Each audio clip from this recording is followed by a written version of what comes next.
This is HoneyLand, the #1 mobile game on Solana. If you think you got game, you should try it. They now have 2 worlds for players to choose from.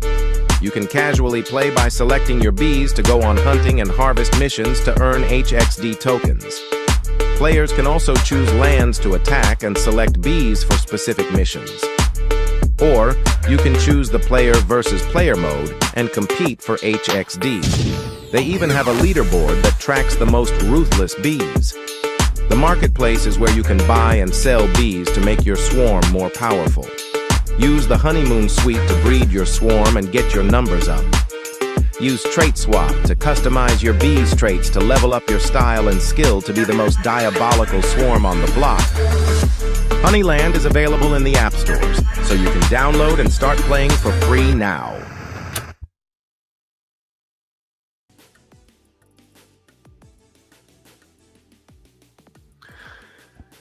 GMGX YGG community, welcome back to another Wednesday Global Hangout.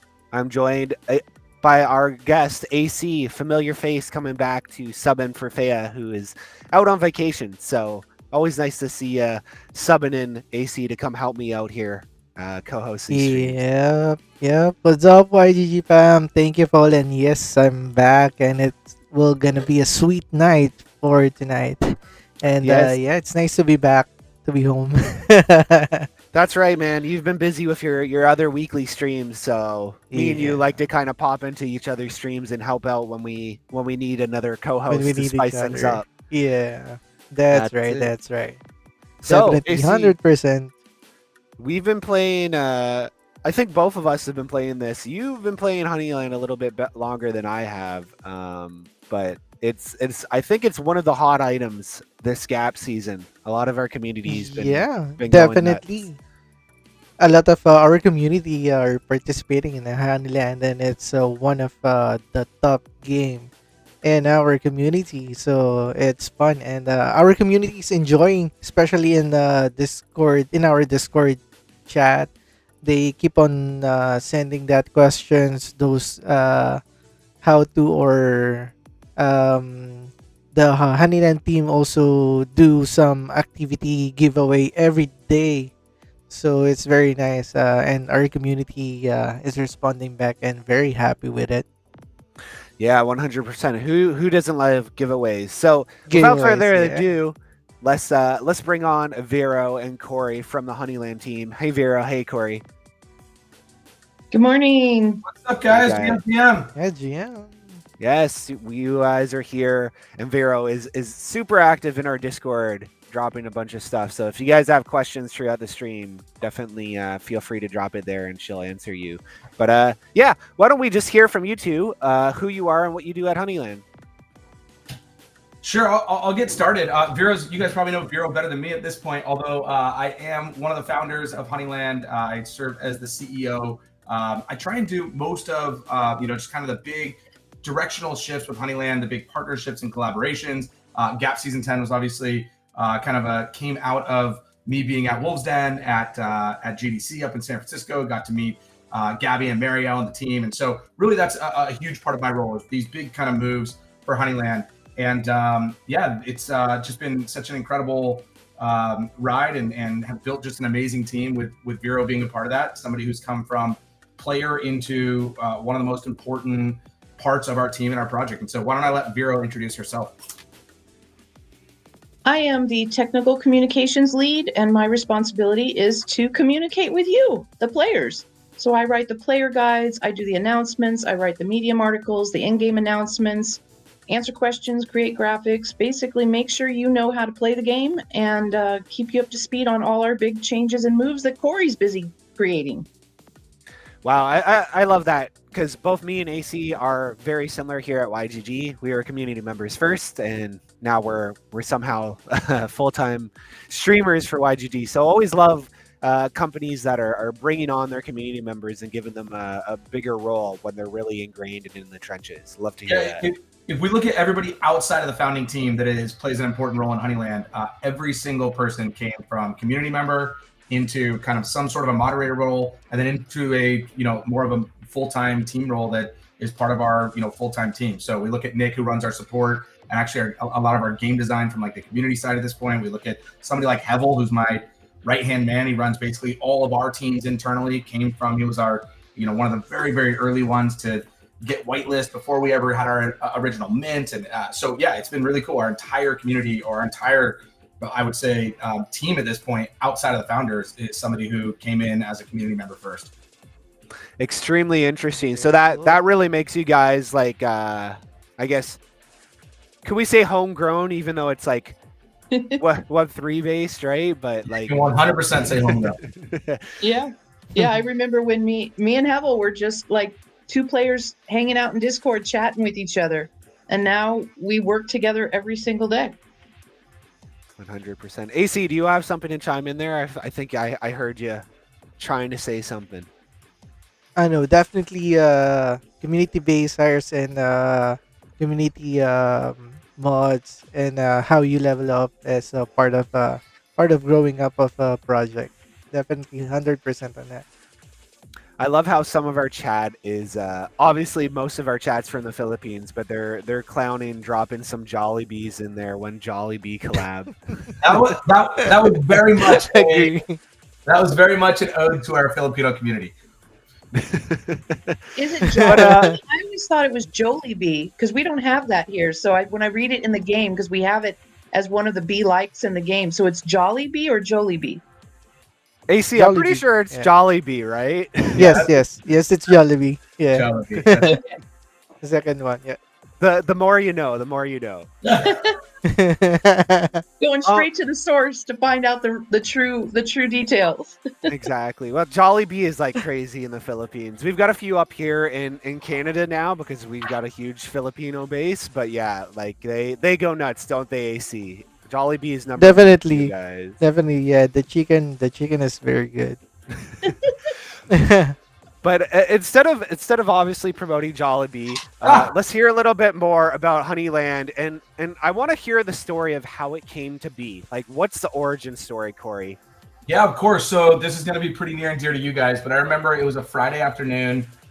Justin, who's one of my co-founders, I would just check in with him regularly. We had both been entrepreneurs for a long time, kind of running in similar circles, had businesses in similar industries, and we leaned on each other a lot for things. And so we always would catch up, go to lunch, and just kind of shoot the shit. And I remember I called Justin one time. He had a couple things going on and just said, hey, how's everything going? And catch me up. And he asked me, he said, hey, have you ever heard of a game called Axie Infinity? And this would have been back in like November of 2021. And, I said, no, I never heard of it. And he goes, it's Web3 gaming. It's super cool. I was into crypto. I was into NFTs. I was very much Web3 at that point, but I was not much of a gamer. And so I had to kind of connect the dots. And so he said, listen, I've got a call on Monday with a friend of mine. His name's Apoor. He's gone and basically acquired a Web3 gaming studio, or kind of a traditional Web2 gaming studio that is moving into Web3. And he's got kind of an idea for a new game. And so go look at Axie, see what they're doing, and then come back and let's have a call on Monday. And I remember over that weekend, my wife was actually out of town, and I didn't do anything but just I just fell in love with this concept of Web3 gaming. And I basically spent the next 2 days just looking at it, playing it, trying to research it, figuring it all out, and realized that, it was such an incredible opportunity. And then like Web3 gaming, what it can unlock and what it can bring to gaming and what it can bring to just the gamification of crypto and Web3 and blockchain and how it can start to push boundaries. And so Axie was very much our inspiration. But the goal for me was, we had kind of seen, I think the biggest challenge with Axie was just kind of the sustainability of the ecosystem. And there was nothing against the Sky Mavis team. There's no way to know how big Axie could have gotten. I think Axie's overnight success, after a couple of years of being live, was its biggest benefit and its biggest challenge at the same time. It just wasn't ready for that type of scale, for sustained scale. And so we really wanted to build an economy learning from some of the things that Axie did really, really well and some of the things that they maybe struggled with a bit more. And so you'll see a lot of things in HoneyLand as we go through that are very much like certain gates into the ecosystem that are very available for any real player to get through those gates, but very difficult for bots or multi-accounts or extractors or farmers to get through those gates more than once. And so that's one of the things that we've really tried to do is say, how do you have a rewarded gameplay ecosystem that's a lot of fun, that builds in a ton of strategy, but also that rewards the right players, not the extractors. And so that's where we focused really, really hard. I think we've built an incredible game. And over the last 3.5 years, we went live a little over 2 years ago. It was April 30th of 2023. We went live, pushed to mainnet, available in Apple and Google Play stores. We've since added the web app, which is an incredible way to play. We have probably about 10% of our players that play the web app, about 90% that still play mobile. A lot that obviously bounce between those things, but it's been just a lot of growth. We added Universe 2 in December of last year, which was just this whole new thing, and we'll get into it, but added new missions and new game loops and was a little bit more of an advanced level of play. But I think one of the things that I'm really proud of with HoneyLand is first what I talked about, just I think a real focus on sustainability. I think we've really set a model for what a rewarded gameplay economy can look like.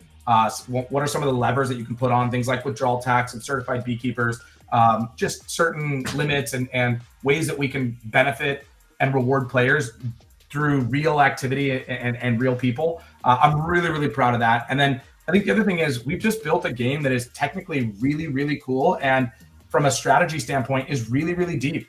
Vero will get into this, but the reason player guides and all of our AMAs and all of our tutorials and our graphics and our Medium articles, and the reason all that's so important is because there's a lot going on. And the more you want to, like when you first come into HoneyLand, you'll get through the welcome pass and we'll teach you a whole bunch of these little things. But it's been a huge challenge for us trying to figure out how do we not overwhelm a player on day one with all of the things that they can do in HoneyLand, but also teach them all of those things over time, because there is so many things that you can do, and the strategy becomes really, really layered within HoneyLand, which is why I think we have such a devoted core community of players. And so, I'd say that's a little bit of kind of the history of HoneyLand and what some of our biggest kind of focuses are as we were building a game and trying to kind of set the standard for what Web3 gaming could look like in the future.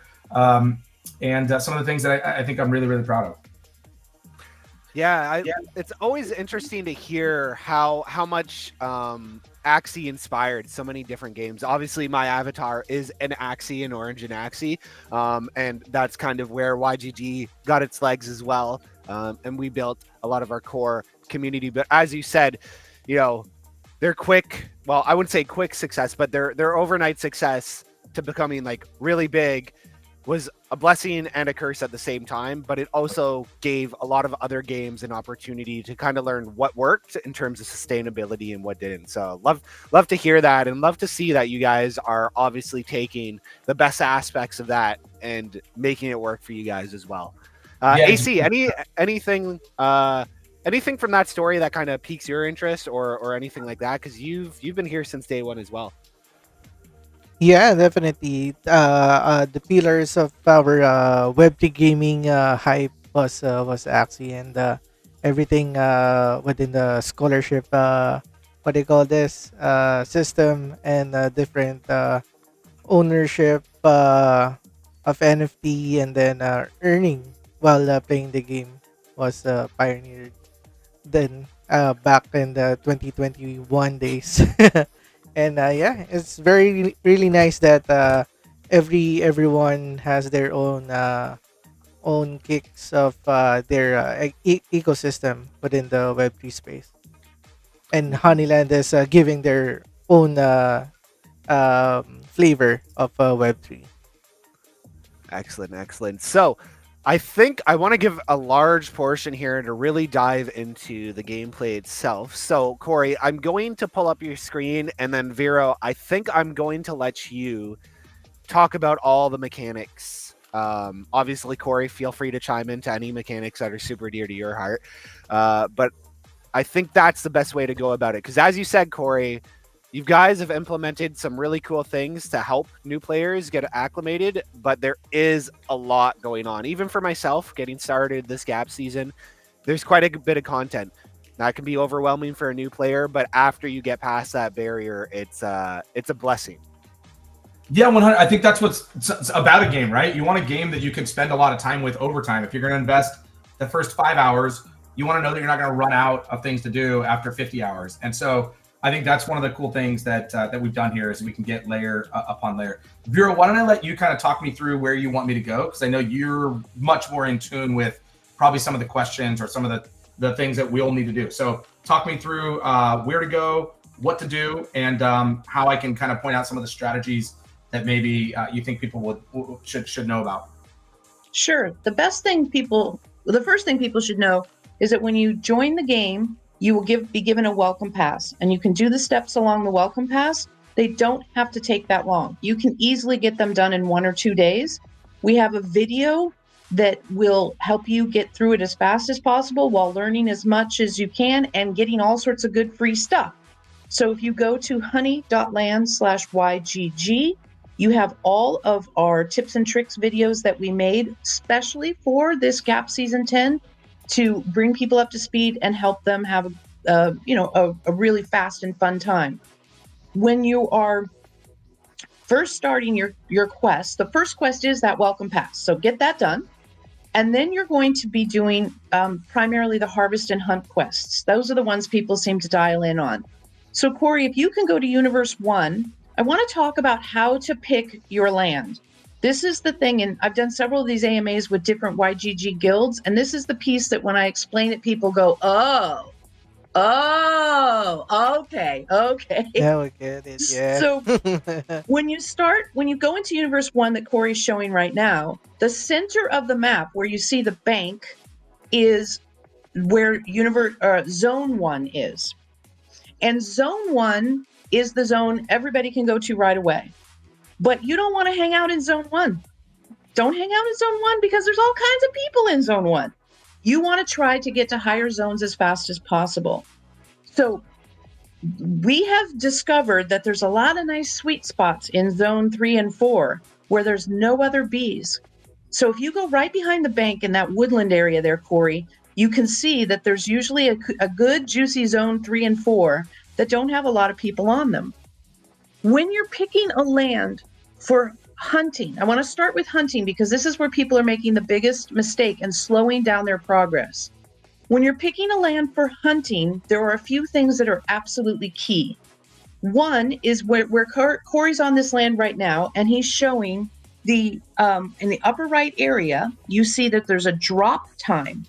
What that means is that is the frequency that land will drop a honey pot. Honey pots are filled with shards and other goodies that you want.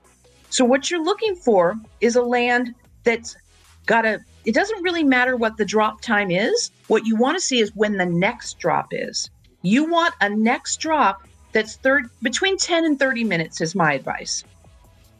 Once you find a land that's between 10 and 30 minutes, you want to slide down on the screen and see if that land is already busy. And you can see down below where he's circling, it shows you what bees are on that land. Right now, there's no working bees on this land that he's found, but there's actually 14 training bees. Some people mistake, they think it's like a rave or a party or some kind of like a festival. If more people there, the better the festival is. Not in HoneyLand. You want to go where nobody's at. So this is why it's better to get out to the higher zones because fewer players can go to higher zones. In the beginning, your training bees, the zones your training bees can reach is based on your current XP level. Later on, when you're using working bees, the NFT bees, it's based on the endurance stat of the bee. So right now, when you just finish that welcome pass, you're already at XP 7.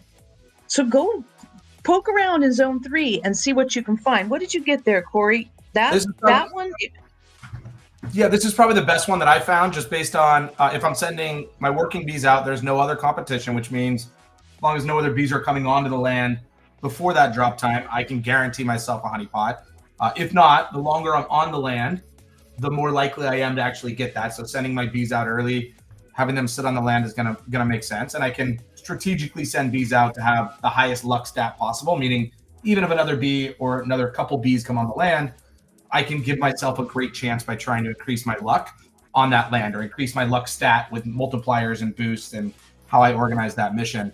If I want to send training bees out, correct me if I'm wrong here, Vero, but 20% of all training bees on the land will earn a honey pot at each drop time, and only one working bee will earn a honey, regardless of how many working bees are on, exactly one will earn the honey pot, the working bee honey pot, and then 20% of the training bees will get we'll call it a training bee honey pot that's going to have training bee items. Is that correct? It's correct. And so here's a lot of times my co-host is Live Forgive. Today I have Corey on with me, but Live Forgive is the one who came up with this tip. If you find a land that's got 0 working bees and 0 training bees and has a next pot drop that's within 30 minutes, send a training bee and a working bee there, and you can get 2 pots when the pot drops. Yeah, that's really cool. And you can That's also a have good mixed tip. missions. So if I wanted to come here and send maybe 3 bees on hunting missions, we'll get to harvesting next, but I can also, I'm able to send up to a total of 12. So I could get as many as, some harvesting and some hunting. And given the fact that this is an idle game, we would love to, in the next 56 minutes, have a reward. I think that's awesome. But if I'm going to put my phone down for the next 3 hours, knowing that this drop time is 1 hour and 25 minutes, after this 56 minutes hits, it will reset to 125 minutes, which means if I'm going to be back in about 3 hours, I could easily send 2 bees here, knowing that there's going to be 2 honey pots that will be claimed in that amount of time, in that 3-hour time. And so I may be able to send more than 1 bee, trying to get more than 1 honey pot in a little bit longer or an extended period of time. Yeah, and that's a great tip, because it really depends. I always say, what is your goal? What is your goal? And also, as Corey points out, what is your availability to log back in and send out fresh bees? And between those two, you can make a customized gameplay to really optimize. Now, most times when we're talking to YGG folks, they're looking to get their GAP Season 10 quests done. And that means you need a lot of hunts and a lot of harvests to happen soon. So that's why we recommend the snipe hunting plan, where you just look for a land that has 0-0, and you send 1 bee to that land that has a short drop time. You get a quick pot, and you go again, and you go again, and you go again. Got it. So I'm just going to come in here. Okay, yeah, go. One of the hunting approach where we just kind of click random. But we also have the ability here, if we wanted to say, hey, we think there's some good zone 3 lands maybe, and and we could even, if we wanted to, if we have specific landforms or climates that we're looking for, we could come in here and in a little bit more of a quick view, we can very quickly get through a lot of these and kind of see where's the best for hunting and where's the best for harvesting. Now, the one caveat here is that when you're looking for training bees, this becomes an issue, because we just didn't have, from a UX standpoint, the ability to display the number of training bees on the land. Is that correct, Vero, that this is really useful tool when we're dealing with your working bees, but for training bees, it can be a little bit more difficult? That's true. For training bees, I would just click around in zone 4. That's really what I mean, there's good zone 4s usually open and ready for you to go to. And for this, though, this is definitely what you want to use when you're using your NFT bees to save you from clicking around so much. You can just scroll through real fast, see if you've got a 0-0 with a short drop time, go there and send a working bee, just 1, let it collect the pot, and then do the process again. And we could potentially, even with this one where it doesn't show our training bees, we can see it's a 35-minute drop time, which is nice, 115 minutes total. We could go to this land, right, and then kind of see if there's other training bees on it at this point. Now we can see there are 7 training bees who are also hunting on this land. Looks like it's a popular land for hunting, maybe one to avoid unless we've got a pretty high, a bee that has a pretty high luck stat that we think may have a chance of being within that. And it looks like with 7, we would send an 8th bee. 20% of those are going to get a honey pot, meaning I think that we're looking at 2 bees in that window would get a honey pot. Now, I have a question here. So like I said, I'm still haven't completed my welcome pass yet. You get access to, I guess, what they call the training zone at the beginning. Should I be skipping that right now and trying to find a better land? No. No, you want those training zone lands because they're a lot of them are set up to be fast for you. So, and you can't send your training bees to other zones until you finish the welcome pass anyway. So just stick that, but just look at the lands that are available to you. Don't just send it to the first one you click on. You want to look for short drop time. And I'll give you a little hint. During the welcome pass, all training bees get a pot when the pot drops. Not 20%, but all of them. So just look for a short drop time. Send your bees there, hunt's done. Those training lands are really optimized to speed up the game for new players so that we can teach them, oh, great, that we can get you a number of those assets, but we don't have you waiting for days to get through the welcome pass to complete the number of missions. And so we've given you a huge advantage. So you can see these lands right here are locked to me because these are training lands. Only players in the welcome pass can access these lands. They have pretty favorable drop times, and they have we removed the idea of competition during the welcome pass for these training lands. So these are a great place to go kind of build your initial inventory and get through the welcome pass to kind of clock all those missions. Perfect. Yeah, that was the only question I had, because you're like, choose the right lands, and I'm like, but I've only been choosing training lands. Is that a bad idea? So I guess I'm still doing it right. Yeah, you just want to get through that welcome pass a little bit faster. So we have a video for you. If you go to honey.land/YGG, there's what the top video is, how to get through the welcome pass fast. Take a couple minutes and watch that and speed up your welcome pass, because you should be pretty much done with it already. I'm moving pretty quick through it. Okay. Yeah, but I'm definitely going to go check out the video. Yeah, to your point, it requires, checking it several times a day if you really want to get through the welcome pass. Max loading, getting your bees out. And, I always like to say that the simplest way to describe HoneyLand is keep your bees busy. Like if you say, how do I win in HoneyLand? Keep your bees busy. Beyond that, then you can start to really create the right colony, so you can get a whole bunch of things that are going to give you advantages on missions in terms of just how your colony is organized and how you can get the most amount of boosters and basically stat increases. And then I don't know if I confused those, and then the third thing is building your colony in a way that you're upgrading your bees properly. And so there's it starts with just keep them busy, then strategically creating, upgrading, and aligning your colony, and then strategically organizing those missions when you're sending those out are kind of the three, what I would say, tiers of like, how do you go from playing HoneyLand to getting really good at HoneyLand? And those second two parts are going to be probably the more important part of getting really good. Okay, cool. So we've started with how to choose the right land. Let's talk maybe a little bit, Vera, about the difference between hunting and harvesting. Yeah, this is really important, because one of the quests for you guys on YGG is a harvesting quest. So hunting collects shards. Shards can be combined into items that you can use for various things, including upgrades, making new bees, etc. Harvesting collects HXD, our token. Sometimes we also call it honey. So if you want to build up your HXD balance, you need to harvest. Now, the trick to harvesting is, especially when you're brand new and you're trying to get your YGG quest done, look at those training bees that you have that have a high agility stat, because the high agility training bees are going to come back from harvesting faster. They're not going to bring you much, but they're going to help you get that YGG quest done. And as you go on, the capacity stat of your bee tells you how much the bee can collect. Now, here's the crazy analogy I came up with the other day, and it seemed like it worked. I've never used this one before, but here it is. Let's say you want to buy mangoes, and you go to the farmer and you say, "Hi, Mr. Farmer, I want 10 mangoes." And he says, "Great, I've already picked those 10 mangoes. You can buy them and take them right now." That's fast.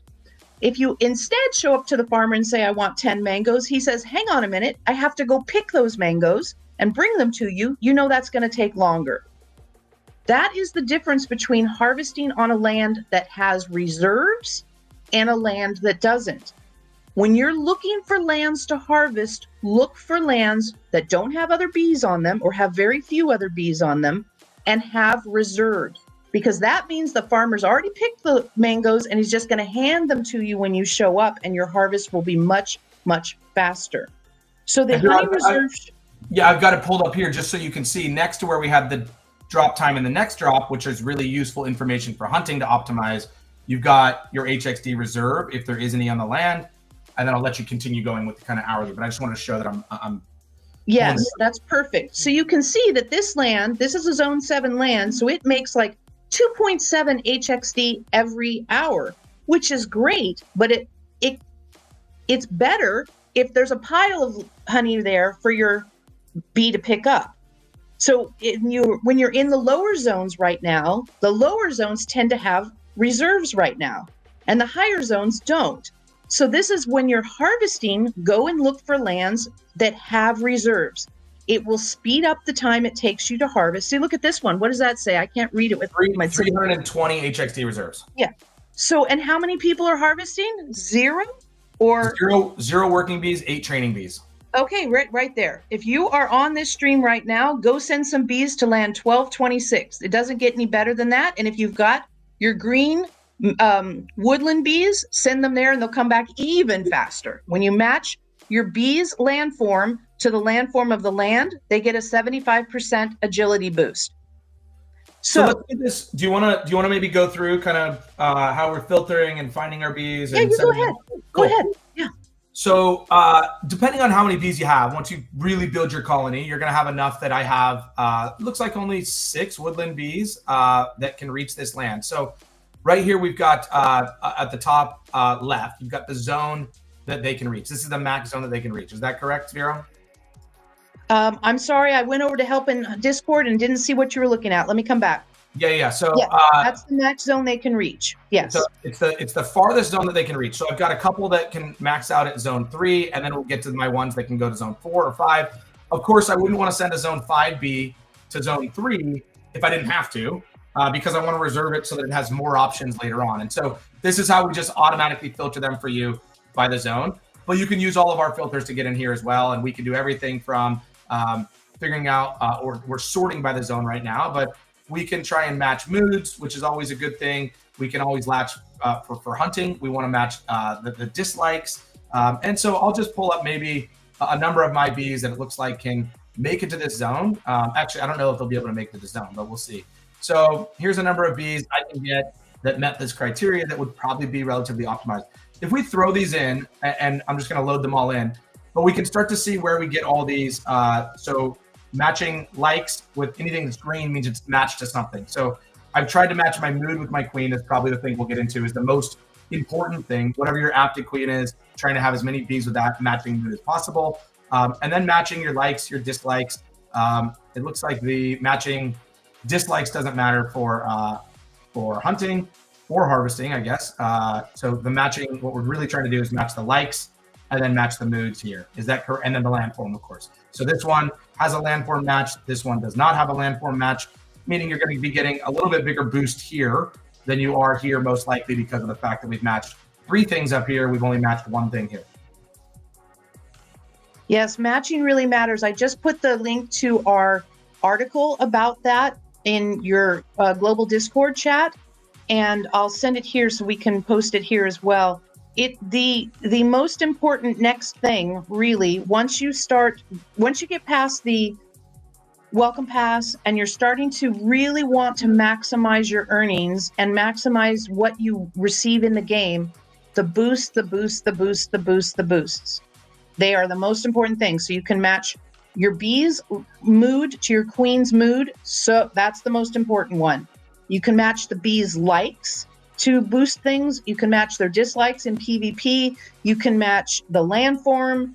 I always say matching matters. Matching matters. That's my little buzzword for that. So if you're really into this kind of like min-max stuff, you can have so much fun in HoneyLand figuring out exactly how to get your stats way, way up there.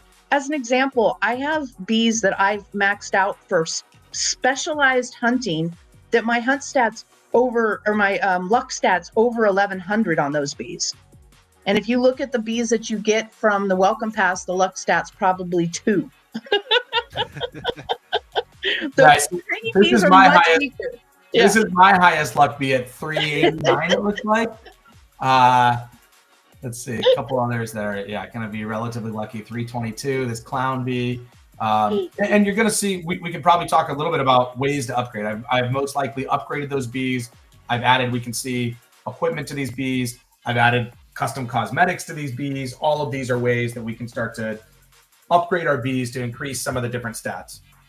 And that's one of the reasons to have NFT bees, because you can do what Corey's done. Gear, cosmetics, upgrades. It's just more fun with NFT bees. Plus they're stronger. I mean, he's got some nice bees in here, and he really loves the cosmetics, so they're all decked out. I love it. It's fun to see your hive.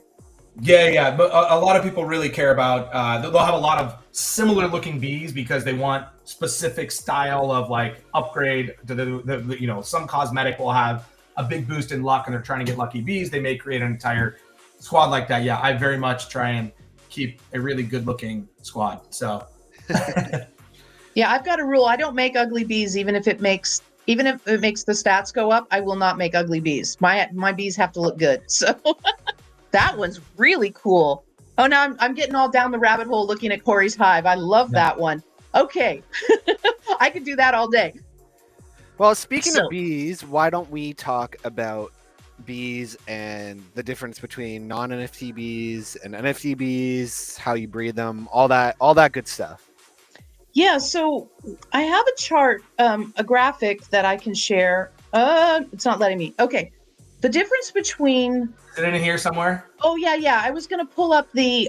we've got a graphic on here that shows the difference between NFT bees and training bees.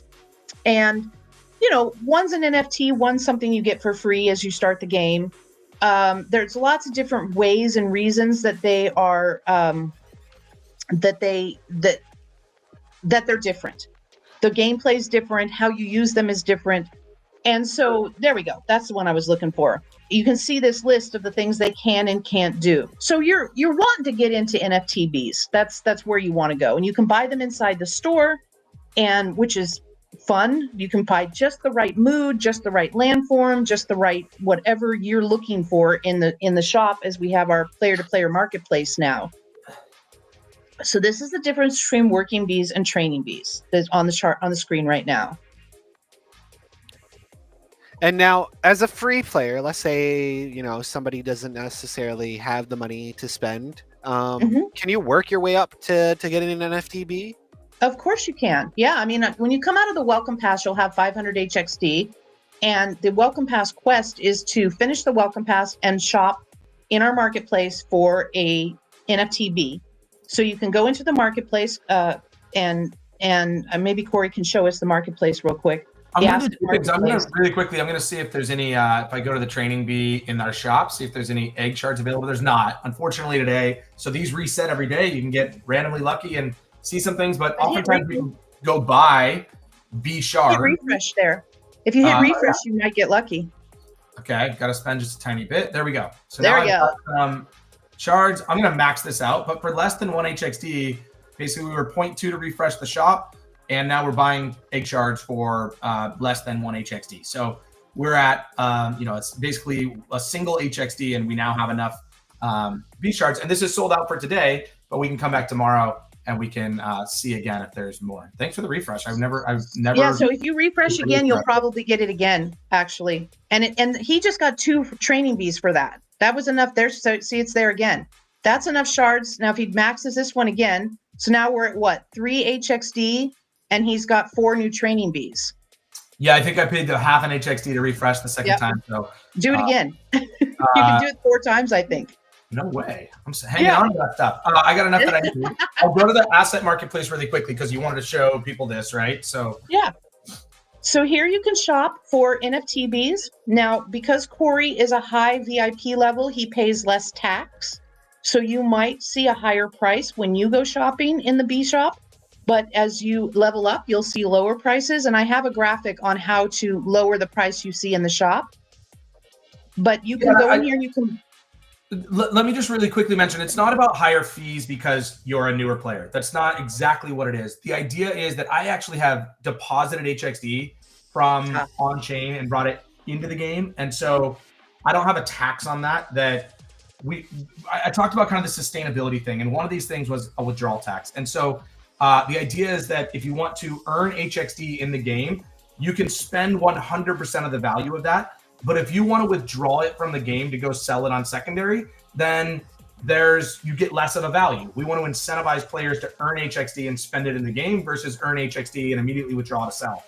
And so because this is actually all on chain, you're not, when you buy this bee, not buying it from us, the treasury, you're buying it from another player, which means we're actually sending the real on-chain HXD into their wallet, which means it's essentially like you're withdrawing your HXD. So you just have to pay the tax if the HXD that you're going to be spending is taxable HXD or HXD that you've earned from gameplay, then we just have to assign that tax as if you're withdrawing it and then buying this on chain. So it's not that we're taxing newer players more than we're taxing experienced players, although that tax does decrease over time. And so the more you participate in the economy, the less that tax goes down. And again, it's just one of those things for sustainability that we say the newer players, we want to make sure that they're not just trying to extract. You can still spend 100% of it in the game, but when you're doing the on-chain things like trying to withdraw and sell or trying to buy NFTs, we've got to just make sure that there's a tax, and it's just preventative from an economy standpoint. Yes, Corey explains that way better than I do. Thank you for clarifying that one. I think what we should talk about while you're here is also the difference between queens. Cool. And let me just really quickly, this is one of the things I'm really proud of. This is just like a proud boast for me. So we built this marketplace. It is fully integrated with Magic Eden. So if we go look at Magic Eden's marketplace right now, you will see these exact same bees. You will also see them listed in HXD.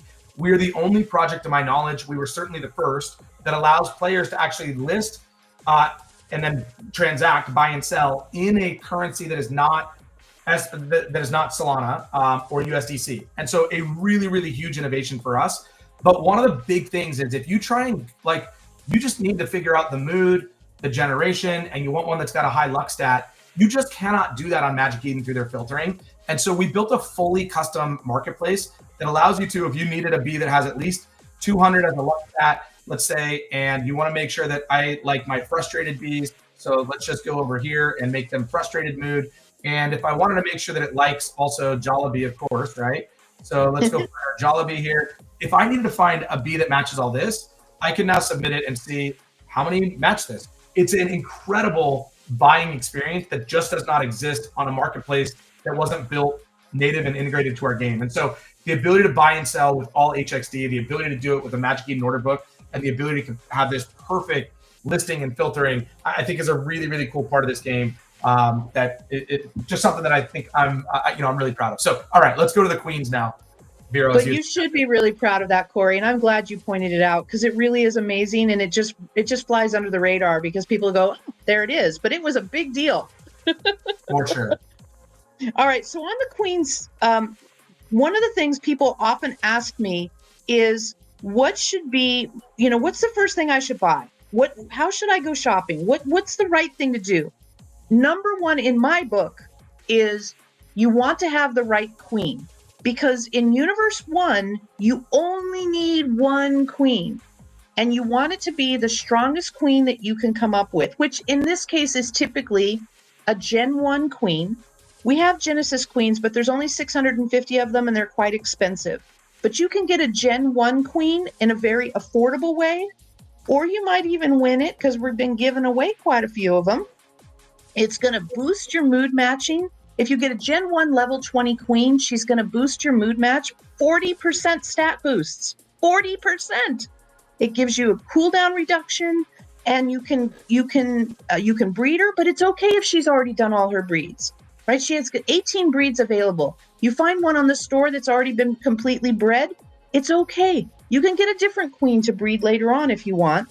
You want to pick the right queen and then build your NFT hive around her. Primarily match her mood. That's super important. So when you're looking in the store and you're shopping, oh good, we've got the store up. That's perfect. Search for Gen 1, put in level 20. Oh, look at you. I was looking at the graphic to make sure I said all the notes. This is perfect. Now what is that? 351 HXD. Right? That's a perfect queen right there. You just pick the one you like the looks of most. So let me just point a couple things out. Why is this 351 cheaper than this 372 if this one's level 20? So there's a couple things here. So this one is all of her breeds. So this queen is only useful as basically a queen that's going to lead missions. She can be in your hive, but she just can't breed. So we know that. This one is, but she is level 20. So this 20 versus the 10 is really important. So this 10, Vero had talked about a 40% stat boost when I'm matching moods with my queen if she's level 20. It's half of that if she's level 10. And it incrementally upgrades if she's, I don't know, if we can find some that have, level 16 or 11. It gets a little bit better. So this would be, I don't know, 5 times, whatever it is. You get the idea. I don't need to do public math right now, but you're going to add some percentage points depending on the generation. So the max that a Gen 1 queen can get in terms of boost, if she's fully upgraded to level 20, is 40%. The max for a Gen 2 is going to be, you're testing me now. I think it's 30. I think it's 30, and then I believe it's 20 for the Gen 3, but that's for fully upgraded, and it's half of that if she's only at level 10. And so that's what you're gonna. So just looking at this in a high level, we can get a lot of information. We know how many breeds they have left. We know what level they are, and then this little icon here, the color is going to determine her landform specialty. So this is going to be a seaside. This is going to be no landform specialty. This is going to be a desert. This is going to be a summit. Green is going to be woodland, and this is going to be purple is going to be meadow. So we know what her landform specialty is. We know how upgraded she is. We know how many breeds she has. And then we can see by this banner, but we can also see by this icon what generation level she is. So we're looking at all Gen 1, so they're all going to look like this. But these change; they get a little bit more exotic each time you have a you upgrade, go to a new generation. And so, and then I'm gonna. And these queens are all Earth queens, so her landform actually doesn't matter. So when you're shopping for your very first queen, you just want to look for her level. You want it to be level 20. Generation, you want her to be generation 1. This isn't an ideal world, right? Level 20, generation 1. You don't care about the breeding so much in the beginning. And you can look at the stats and see if she has higher stats or lower stats. The highest stat a queen can have is 280. We consider anything over 260 to be a strong queen. So level 20, Gen 1, anything over 260 is great. See, Corey's, this is a Genesis queen, so that's a different subject. Well, let's Excuse me. I'll find, here's a Gen 1. There you go. So this is a Gen 1. She's level 10, so you would want to upgrade her, and upgrading her costs upgrade items, which you have to get from hunting or buy from the store. So it's better to buy one somebody else is already paid to upgrade. And you can see she's got, yes, this is a weaker queen. This is probably hatched from an egg, right? She's got 191, stuff like that. This is a queen that I really liked the way she looked. Early on, trying to collect like one of each queen. So try this queen and one of this queen. And so just wanted to find ones that had low breed and looked beautiful and were, if possible, Gen 1. And so that's probably where she comes from. Yeah, yeah. Here's, I even have like a Gen 1. Oh, this is my training queen. Here's a Gen 3 queen. But this would be interesting, Vero. I want to do this really quickly just to show the matching. So this is a Gen 3. She's the lowest generation. She is not upgraded at all, so she's a level 10, and she has relatively low stats. I'm going to make her my active queen, and I'm going to go, and she's anxious. So let's go do this. Let's move to the universe. Let's go to Earth. Let's find the land doesn't matter because it does matter because, oh no, landform's not going to matter. So let's pick this. Let's go to it, and let's load in. I'm going to do the same thing. So we're going to go filter by, let's just reset this. Let's get frustrated we'll do some like matching here. This is kind of the easiest way that I can do it. All right, cool. Let's do that. So I'm going to basically submit all of these bees. I'm going to do this exact same, these exact same 12 bees with a different queen. And I just want you to see the stats here. So we're looking at, I didn't even know you can get negative stats. How do we have negative stats? I think that might be a bug. Those are Kakaro bees. Oh, they're Kakaro bees. Of course, that's how. So I'm bringing in bees from a different universe. That makes sense. Okay, I probably should have left those out. Anyways, so we can see my boosts are like 33 to 100 to up to 100. Okay, let's do this exact same search, but let's change my queen before we do that, and we'll go back to the queen that is a Genesis. She's upgraded. Where's the one that I normally use? Here we go. So, and she's not even my best queen, to be honest, but I like the way she looks. So, all right, we're gonna go back. Cool. Yeah. She's a cool looking queen. That skin and that. Yeah. A predator queen. Okay, so really quickly, we'll go to info. We'll use this same filter. Hopefully it's saved. Cool, it is. Let's submit it. And when we load these in, it won't even load in my other ones, but we can see that the boosts are far more into like the 300 and to 100s to 200s. I don't have a full like match squad here as part of the reason, but these are just, you can see how much more significant these stats become once we start matching really, it's the same bees. We just were able to match the mood, and we have an upgraded Genesis Queen instead of a non-upgraded Gen 3 Queen. So that's where you can get a lot of these boosts. And if you're able to go find something from the marketplace that's a Gen 1 upgraded Queen, then mood match your bees to that. It's a really interesting part of that strategy. That's what really gets fun, when you start to dig into all that kind of stuff and you're like, oh, all I have to do is, and that's why I say, if you can, start with a Gen 1 level 20 Queen to begin with, and then build around her.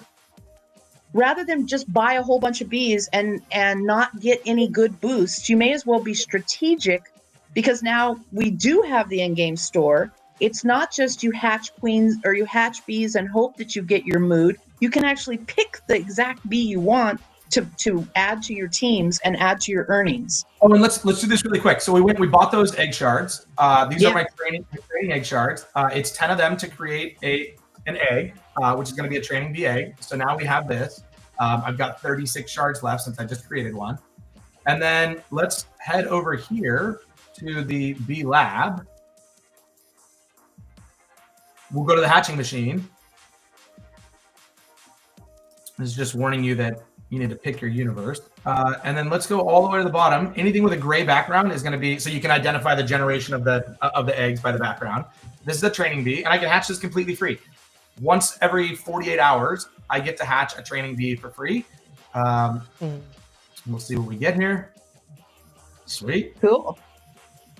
And so you can see these stats are significantly less, although we got some good endurance here, but the endurance is going to be set by my XP level here. And then maybe you want to point out the mission cap and retires and stuff like that, Vero? Yeah, the training bees have, in essence, a lifespan. They can go on a certain number of missions over a certain number of days before they retire. And each time you upgrade your training bees, you add to their missions that they can take. So I have a whole training bee player guide. I'll post that here so that you can go into the details and really, honestly, just read the player guide, and you will make your life faster, easier, and more fun to be able to take advantage of the little nuances, the ins and outs of the game. Excellent. Yeah. Well, time has been fine. I haven't been checking the time, but I just looked at the clock and we're almost at the top of the hour. But I think we covered all the main things. And like you said, Vera, we have all the guides. You guys have all the guides, everything that anybody can want if they need to dive into it. So I think let's stop there, and let's maybe, Corey, Vero, is there anything before we kind of wrap this up that we need to talk about while we have the game up still?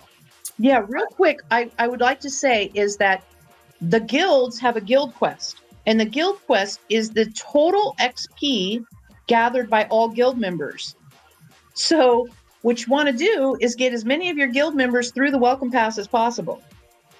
So you could have some fun competitions within your guild by setting up, showing everybody our welcome pass video, the tips and tricks video, and then getting as many of your people through the welcome pass as possible so that you build up that guild XP. Got it. Okay, well, you guys heard it, right? So I'm definitely gonna go over and check out that welcome pass video so I can blaze through that myself. But yeah, perfect.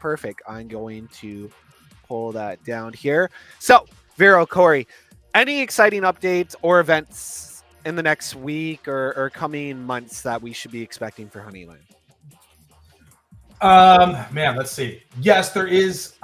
There's some big stuff that we are working on, some that we can share, some that we can't share, but there's an exciting month ahead. What I will say is we've got a big bonk collaboration coming up. So we're actually going to be dumping $10,000 US dollars worth of bonk into our game. Just by playing HoneyLand, we'll have these additional rewards. So the first 2,000 players to complete a certain number of missions, once we open up the event, we'll be airdropping about $5 worth of bonk to. And so this is a really cool opportunity to get some additional rewards. We also have some really cool cosmetics that are going to be earned through that event. And so I would say stay tuned for that. There's one other big thing that's escaping my mind, Vero. I've got so many things. I know that you had just done the month ahead as well. Oh, I know that the extension of Gap Season 10 is really cool. And just, I know that you guys just announced that yesterday. We knew that was going on, but some just more stuff to kind of play. But and then we just have all of our monthly events. We have a raffle week coming up next week. We have a new chase bee every single month. So whenever you're breeding, you have the ability to get like kind of a bee that has a unique cosmetic that will only be available during that month. Vero, am I missing anything big? We're having pizza day. Oh yeah, HoneyLand Pizza Day. So we do a different pizza day than Bitcoin Pizza Day. But July 9th every year, we have a really cool kind of community event where you can receive or send a pizza to another HoneyLand community member around the world. We organize that inside of our Discord. We'll get that going probably in the next day or two. And you've got to be a Genesis holder to be a part of that. But it's a really cool community event, a great way to connect with people. And I've sent pizzas to people in Canada. I've sent them to people in Germany. I've sent them to people in Amsterdam. And so it's really cool. I'm in the US receiving pizzas from people across the world to feed me and my family, getting that picture in that cool moment, and then being able to kind of share that with other people around the world. And thinking about time zones, like somebody needs dinner in Amsterdam, I'm ordering that in at like breakfast time in my part of the world. And so it's just really cool to kind of have this community, this global community event, which would be really fun. And we do that on July 9th every year. Maybe you guys need to have a Jollibee Day. I love it. I love it. Excellent. Definitely. So Vero, anything else that Corey missed, or is that's think pretty he much got everything? He Yeah, got I it. think you got it. And what I would say is I really welcome any of your listeners to come into our HoneyLand Discord server. That's discord.gg/HoneyLand. Our existing established players love to answer questions. They really want to help you be efficient because they don't want you to have to make the mistakes they made. They don't want you to have to learn the hard way. They want to help you out. So if you have questions, if you get stuck, if you want to maximize your earnings, just go join our Discord server, say, hey, Vero told me you'd help me. And they will. Or tag me and I'll tell them to help you. Yeah, I think that's one of the other things. We've talked a lot about gameplay here, but this is it's an incredible community as well. And I think that's one of the really, really special things. So all these events like Pizza Day or the collabs with Bonk and stuff are all cool, but there's a home here every single day. And I think we've really tried to bring that in a little bit to your Discord. It's been such an incredible just collab with you guys. And I just want to thank you guys for being so amazing. The number of players you the energy you brought into our Discord, the energy that you've received us with in yours has been really, really cool. So we're very grateful for the partnership and the relationship here with you guys. Yeah, the YGG community really does show up when they've got games, especially if it's an exciting game, right? So kudos to you guys as well. Appreciate that. You know, we've always had games here that are fairly exciting, but there's always some standouts when you look at the numbers and what the community's gravitated to. And this season, one of those games is 100% HoneyLand. You guys have some of the top turnouts for submissions. Oh, that's wonderful to hear. You know, I totally forgot. Oh my goodness, we almost finished before I got to say, I have 3 NFTs to give away. So you guys decide how and when. Just DM me the wallet addresses of the winners and I will send them over right away. Okay. AC, can we quickly put together a giveaway for them? Because I want to give them away to the people that are here, that are tuned in right now. All right, let me try. Maybe whip something up. Yeah, Vera, what I do we forgot need? that. What do we need to get from them? Like, do we need their wallet?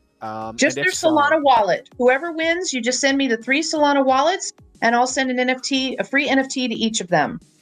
Okay. Let's try and put together a form real quick. Corey, Vero, do you have like five or so minutes that you can stay on, or? Yeah, I'm okay to stay for 5 or so minutes for sure. Yeah, I'm having fun. I'll stay on for another hour. All right, great. Okay, we'll I have can just AC... duplicate my previous Deep Dive Thursday HoneyLand giveaway. So yeah, we've done this before, haven't we, AC? Yeah, we have. We've had practice with this one. Easy. Definitely.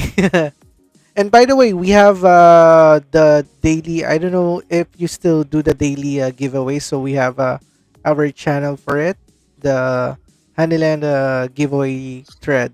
in our Discord. Yes, we've given away a lot of NFTs in global, and we've actually been giving away NFTs in 3 or 4 of the guild of your guilds as well, doing a educational quiz where Amos takes care of that for us. He's doing such an amazing job. He'll say, this is the situation. Which of these lands will be the right land to go to for that situation? Or which of these bees should you buy based on these criteria? And so we've been giving away lots of NFTs to players who are participating and learning how to play the game. I don't know if we're doing it in global every day. I think we're doing it in global a little less often, but we are doing it in a few of your servers. We have NFT X Street and Sando and Palace and G Genesis. GGen. Yeah, that's right. I don't know if I said all those names right, but that's what they look like when I read them off of Discord. Nope. You got Yep, all that's of them correct. right. Yep, you got it correct. Hey, look at that. Yeah, we've had a great time doing AMAs for those specific guilds. We had AMAs with them and getting to meet new people, and all the YGG people are cool. I mean, everybody's nice. It's been so cool to be part of Gap Season 10. It's been a very, very positive experience for us. That's what when we were putting it together, we really wanted it to be something surrounding the community, it's interesting because that's something we also announced yesterday, pretty much, is the sunsetting of the Gap program, which is a little bittersweet for me and AC, because we've been around since the inception, but YGG is evolving, and that's not to say that there won't be questing, but Gap itself is being sunset. So you guys made it just in time. Yeah, we're in the final retirement class, right? And so it's cool to be a part of it. I'm glad that we got in time, because like I said, this has been just a really cool energy. And I want to, well, we've got just a couple minutes where we're doing that. I just want to give a huge shout out to Bureau as well. Very few communities have a Bureau, somebody who is so absolutely passionate about helping the community and providing the right resources and getting all the communication out. There's a lot of moving parts in what we do. And she's taken this over with the Gap, as well as all the other stuff that she's done.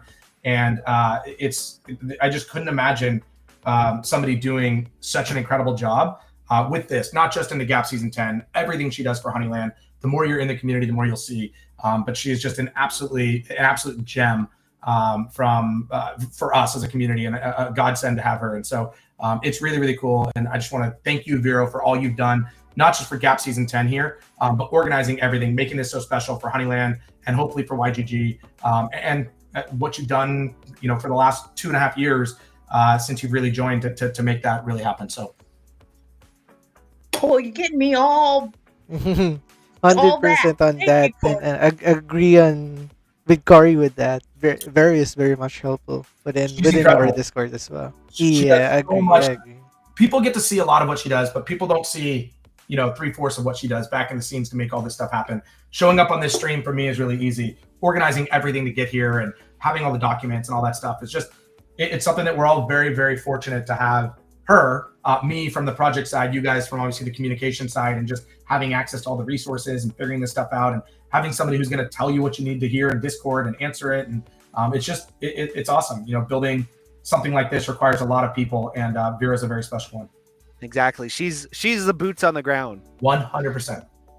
So guys, we do have that giveaway form out. It's been pinned in the Discord, and it is right now on that little blurb at the bottom left of your screen. So we will give you, I don't know, maybe 5 minutes. 5 minutes. Yeah.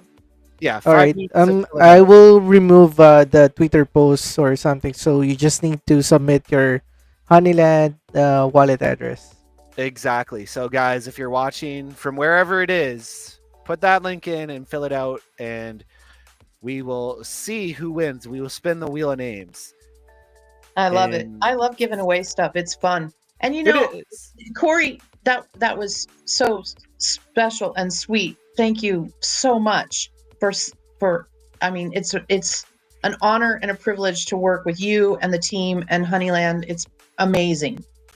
And the reason I have NFTs that I can just give away here and give away there is because our existing players said to me, they came to me and said, let's create a pool of NFTs that you guys can give away as you want during the YGG Gap season so that we can welcome new players into the community. And so all of these bees that we've been giving away, that Amos has been giving away, they all came from our existing players that, like I said, they want to help you out. And this is how one of the ways they helped out. So they donated hundreds of assets for me and the rest of the team to give away.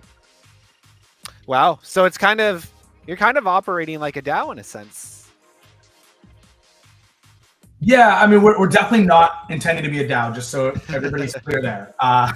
But we do have a community that loves to give. Again, it goes back to, the pizza, HoneyLand Pizza Day is just about sending pizza to people around the world that connect with them and to say thanks and to share kind of some cool moments. And so I think that's what our community really wanted to do here. We wanted to stand out. We wanted to be, I think that we've done a really good job as part of this to YGG. Hopefully we've been one of the better projects, but we're intentional about that. And again, Vera is a huge part of that, but we have a much larger community that supports her and the rest of kind of new players coming in as well. And that was, it was really cool. Yes, yeah, it's always great to see the community come together and try and onboard as many new players as possible, right?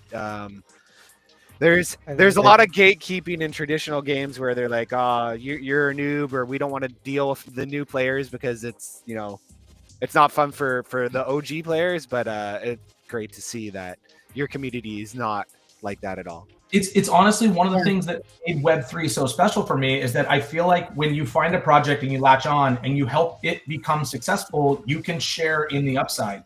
That just doesn't exist in traditional games or media or entertainment. Generally, when you help other games or media or entertainment become bigger, it disadvantages you. The games become more expensive. The servers become more crowded. The resources become more limited. And so like all those things in a traditional game or project or space completely shifts when players actually own the upside. It's on chain. It's liquid. It's just you can trade it. And so I think that's one of the things that changes Web3 gaming, and it's one of the reasons that Web3 communities can be so strong, because as we grow the HoneyLand community from 3,000 players to 30,000 players, everybody who was part of that original 3 really gets to be a part of that win. And so I think it's really cool. That's one of the things that makes Web3 gaming special. 100%. Yeah, 100%. And maybe Fallen in our YPS IRL, we're gonna see a Jollibee HoneyLand Maybe. Let's go. Let's see. Does anybody know anybody at Jollibee? We just need it. All we need is the person to talk to, and Corey can set it up. I tell you, we send Corey off. Oh, somebody knows somebody at this place, and then the next thing you know, we've got a collab going on. So you get us the hookup, and I bet Corey can get the collab. Yeah. We're seeing how it is. I'm sure Gabby has somebody at Jollibee. We ourselves have been trying to collab with them and figure something out. Have you really? Well, it's so awesome. big and it's so big in the Philippines, Of right? course. We've always joked about people being able to use YGD tokens or points to get like meal vouchers or something at Jollibee. Would be awesome. Yeah, right. So I don't know. That's up to the partnerships team or whatnot. I'm just a streamer. I had the fortune of going out to Philippines about 13 years ago, out to Manila, and spent a week out there, and it was just absolutely incredible. The people, the country, the food, the Jollibee. But I just had such an incredible time out there, and this is obviously far predates my my relationship with the Filipino community, from HoneyLand and stuff. But it's always just a country and people that I've had such a fondness for. It's really, really cool to get to do this, where we get to spend a lot more time with with the Filipino community, who's just so absolutely incredible. And I was just in Canada last week, and maybe going again this week to a different part. But sounds like that's where you're at, right? Canada. Yeah, I'm out in Canada, actually just outside of Toronto, and then AC is in the Philippines. Cool. Yay. We're all over the place because right now I'm in Washington State. Corey, I think you're back in California, right? I am back in California. Yeah, We're all over the place today. Yeah, that's great. That's Yeah, one no, of the we feel you there. Our team is all over the place. We got people from California, people from different parts of Canada, obviously the Philippines, Vietnam, Indonesia, India, everywhere. time zone thing. Yeah, you guys probably know all about it. Trying to Oh my coordinate gosh. a group Yeah. meeting with a Oh time that God. works for everybody. It's crazy. It's a It's chaos. crazy. Yeah. Yeah, like for me right now, it's 8 for me and Corey both. It's 8:15 a.m. What time is it for you, AC? So it's already 11:15 Yeah. p.m. Yeah. And we have a call coming up with some people in Australia. Forget it, man. When you have to arrange calls with people in Australia, they're in tomorrow. You know, it's like how do we do it? That's always been the hardest one for me. Thank goodness we have tools online to help us with that. Because back before we had that, figuring out those time zones when they're big spreads like that, a nightmare. Yeah, Google makes it a little bit easier now. You set your time and send it over, and it automatically converts most of the time. yeah. The one tool I really like, is because I'm in charge of the Discord announcements. I found this tool called Hammer Time that makes it so the time and the day of the week of anything appears in the time zone of the person looking at it. And that saved my life. Yeah. That one made everything Nice. better. For sure. So AC, let's All close up right. that form. Let's close out, and we have a lot. Nice. We have around 20 plus submissions. So, all right, moving it to our wheel of names.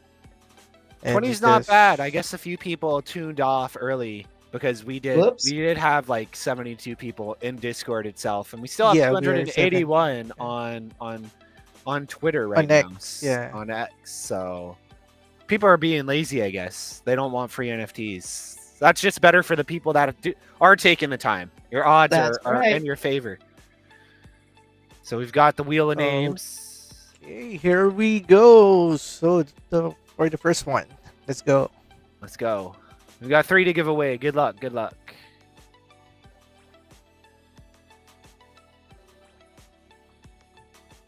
All right. What does what does does Schmidt?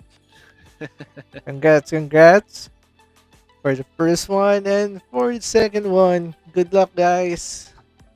We have Oxygen. All names that I know. All names that I know. Oh, I love that. Familiar That's great. names. And This the wheel is last cool. one. You've never used the wheel of names? Definitely. I'm not usually the one giving stuff away. This has been fun for YGG. I've been able to give a lot of stuff away.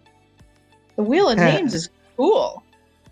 Yeah, especially when you're doing live. This is very efficient. Yeah. Yeah. All right, Hunter Cart. Congrats for the last one. All right, Right there on. you go.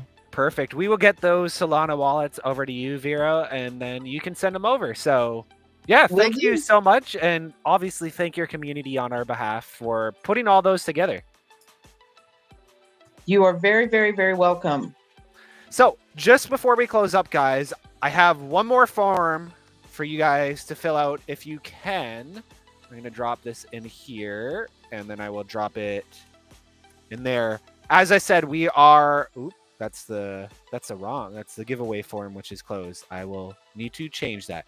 But yeah, we have a stream this Friday with Big Gabby on the sunsetting of Gap. So if you guys have any questions about the sunsetting and you want Gabby to answer them, hear it from the big boss himself, this will be your chance. Tune in on Friday. We're collecting the questions now so that Gabby can be sure to have the answers ready for you.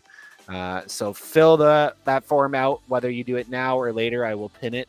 And we'd love to hear some feedback and maybe some stories about Gap itself and what you've done in Gap. So be sure to fill out that form. Just wanted to plug that before we head off here. But yes, thank you again, Corey, Vera, for joining. It's been a real pleasure to have you on here, and hopefully we will see you. I can't say in future Gap seasons, but maybe when our next questing platform goes live, hopefully we can see you there. We will be there. Or and maybe in YPS. Yeah, I think you guys have something on July 8th also that will be at. I'm not exactly sure who from our team, but we'll have some people there as well. I think it's more of a party stream or a global stream, so that should be fun too. Yeah, maybe that. I think that's that's either going to be AC stream or it might be stream with May. We've got a bunch of resident streamers, and we try and have events going on all the time for our community to pop into and check out. That's why you guys are the goats. Awesome. Yeah, well, you guys too. So it's been a real pleasure, and we will catch you guys in the metaverse. Cheers. Cheers. See?